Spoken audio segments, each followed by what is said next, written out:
What if the world was not the way that it is? I want you to use your imaginations for a moment and think about a letter. What if you got a letter at the end of high school or perhaps at the end of university that spelled out for you all the important things that are going to happen in your life?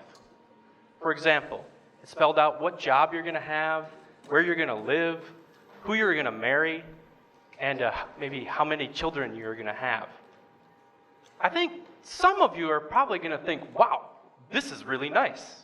I can relax. All of the things that I was really worried about and that I would stress out about normally have been decided for me. Oh, that's really easy. How convenient, right?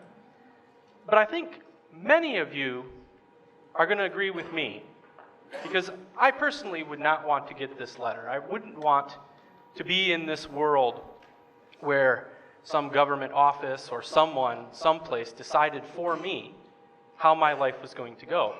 In fact, I think we tend to think of these things: who we're going to marry, where we're going to live, how many children we're going to have. These are very personal decisions in our lives. We might even think of them as fundamental human rights, things that we think that we're entitled to just by being a human being. And what would you do with that letter? So if this isn't something you wanted to get, would you burn it in protest? Would you maybe decide in the end, well, I guess I better go along with this. This is what has been set out for me. I think those are the kind of decisions you'd have to think about. You'd also have to think about, what are the consequences? If I decide to ignore this letter, what's going to happen? So this is the part where I have to come clean. I've already lied to you today. I know this isn't a good way to start out our relationship. But the truth is, I started this talk by saying, what if this wasn't the world? But the truth is, this is somewhat like the world we live in. And there are many of you, you're like, wait a second. Nobody ever sent me a letter that said what job I'm going to have, where I'm going to live, and how many children and who I'm going to marry. No one sent that to me, and I'm going to be honest with you, no one sent me that letter either. Okay. But let's before you condemn me and say he's a fraud, he's lied to us completely, this is bogus, please stay with me. The letter actually, and I have one right here, this letter actually is here to symbolize something. It's here to symbolize social and legal obligations. And there are a few things that add to the content of this letter. And those things are, for example, we're here in Japan, and I'm going to guess, just an educated guess, that many of you here use chopsticks to eat with, okay? You probably visit shrines and temples. You have fried chicken on Christmas. Well, these things are all come in this letter from where we are born and where we're raised, the culture that we're raised in. We're socialized into these things. Other things that come into this letter are perhaps socioeconomic status, race, gender identity, sexual orientation. All of those things play a role in writing what is in this letter. There's also something else that's really important that goes into the content of this, and that is law. And today, this is a TEDxYouth event, and so I'm talking to young people, and I think for young people, law can be something that's really ambiguous. Of course, there are the really concrete things, like the speed limit on the freeway is 80 kilometers per hour, or you can't kill people, or something like that, right? We know those are laws. But there are laws designed to do other things as well.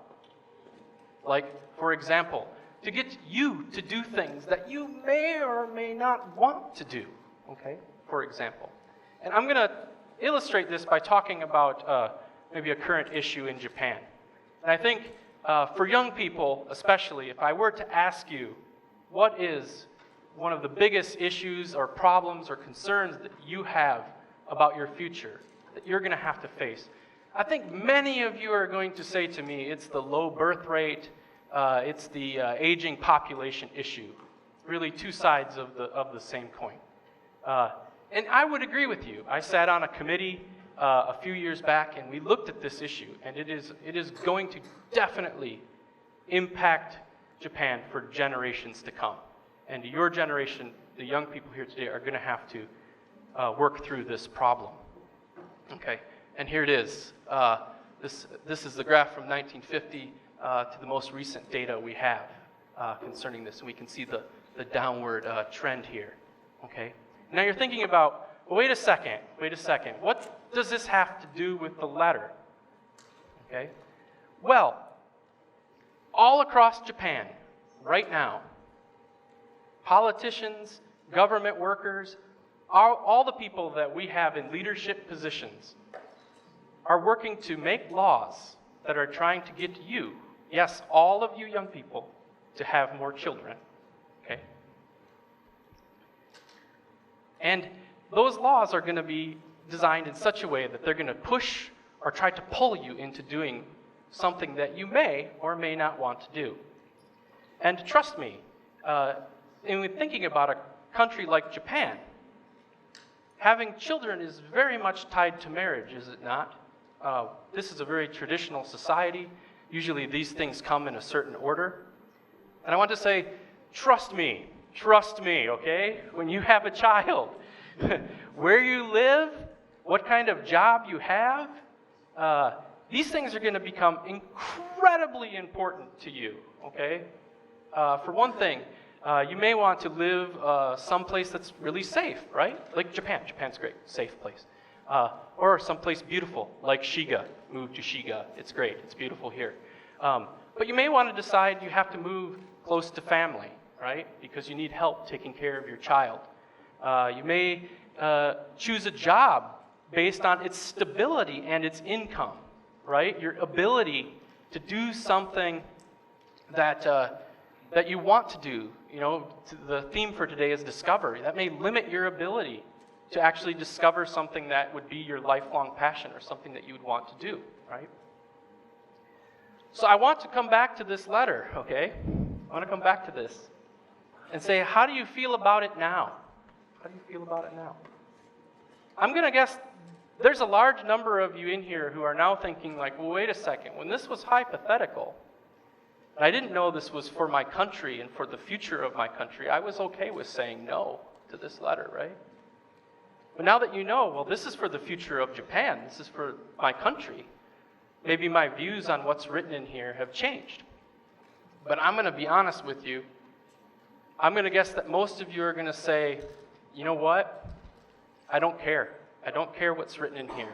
And I can tell you honestly and truthfully that I'm going to agree with all of you that say that you don't care. You want to know why? Because this tells me the answer right here. Since 1974, basically 75 in there, maybe the beginning of the bubble economy here, Japanese people have been having less and less children, right? And this trend is going to continue. Unfortunately, the content that's being written into these letters by law is not looking at this, right? When we talk about problems, we don't often look at the reality that as it exists. In fact, we try to fix this problem by changing the future, don't we? Right? That's what these laws in here, these comments in this letter are trying to get you to do, right? They're maybe push you a little bit into having children or pull you into it with some kind of economic incentive. But the truth is, that's been going on for quite a long time, and people haven't really changed their mind. So I don't think that we're in a position where you're going to change your mind either. But the truth is, our political system is based on future promises. In fact, we elect people, right, based on their promises about the future. Candidate A says they're going to make the future this way. And candidate B says they're going to make the future that way. In fact, I think if we had a politician or someone in leadership who said, whoa, wait a second. Let's look at the reality here for a second. None of this is going to work. I can't make these future promises work. We should look at the reality and act accordingly. Maybe people are going to be, they're not going to know what to do with that, right? They're going to say, wow, this person has no plan. I don't have any confidence in this person to solve these problems because they just said they just want to look at what these people want.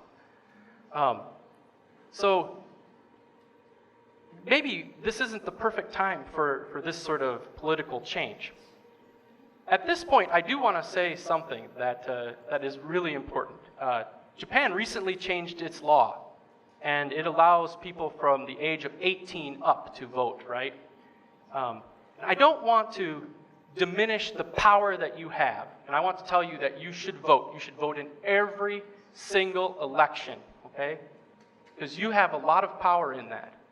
But the reality is, at least when it comes to this problem, voting alone isn't going to solve it, and it's not going to change maybe the mindset of Japan. And I know this, not because of that, but because of this.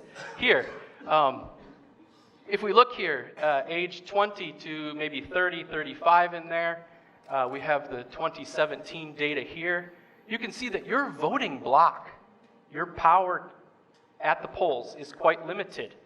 Actually, the people who are far older than you have much more power in voting in numbers, right? So your ability to change through the political process is somewhat limited, all right? And you're probably thinking like, okay, wow, well, what do we do then? The truth is, you're going to change the future. You're going to change what's written in this letter simply by living your lives the way you want to, okay? Because you are making the future today that is going to be, you're making the future today as it's going to exist tomorrow. And the truth is, I think this creates an obligation on those in charge, the people that we've put in these positions, to look at the reality of this situation and to act accordingly, to write this letter accordingly. But I also think this puts an obligation on you, the young people, to write the content of this letter as well. And here's the other thing I think that's really important. When we look at this problem, and when I said before that it was a problem, I'm pretty sure that almost everybody in here, especially young people, agreed with me when I said, oh, the population issue, that's a big problem for your generation. I think I saw a lot of people here, oh yes, this is a big problem. But I want you to think about this. Take away, because there's certainly economic and social problems that are going to occur because of the loss of population and the aging population. But I want you to ask yourself, is this a problem for me, personally? Do I want to change my life based on the fact that these problems are going to exist? And I think especially for women, have to think about this, because under the current system, to be honest, it seems that women are bearing the brunt of this. If there's going to be an increase in the number of births, it's going to be women who bear the economic impact of that throughout maybe having to give up careers, right? So you need to think about that. Is this really a problem for me? And if it's not a problem for me, why are we going to do this? Why do I have to go along with this? Well, it's James Carville who coined the phrase, or is credited with coining the phrase, "It's the economy, stupid." And by that, I don't mean any of you are stupid, okay? Please don't think that. But what it basically means is that the economy often comes first when it comes to both, not just from a political perspective, but also from the general population's perspective as well, right? For a healthy country, for growth and these things, we need a healthy economy. So I think we can decide and look right there at the reasons why these pushes and pulls and these things are being written into this letter. That's why this is happening. And you have to think about if that's what you need to go along with this, because you have a choice. You have a choice. And at this point, this is the point, I suppose, in this talk, where you're expecting me to give you the answers. Well, I really don't want to do that, because I've already told you you should write this letter for yourself, right? So if I came out and said, well, here's the answers, I think that'd be a bit hypocritical.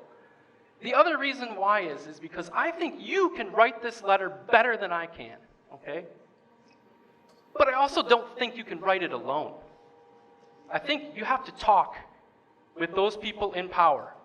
You have to talk with them about your wants and desires, and you have to help them to understand what they are.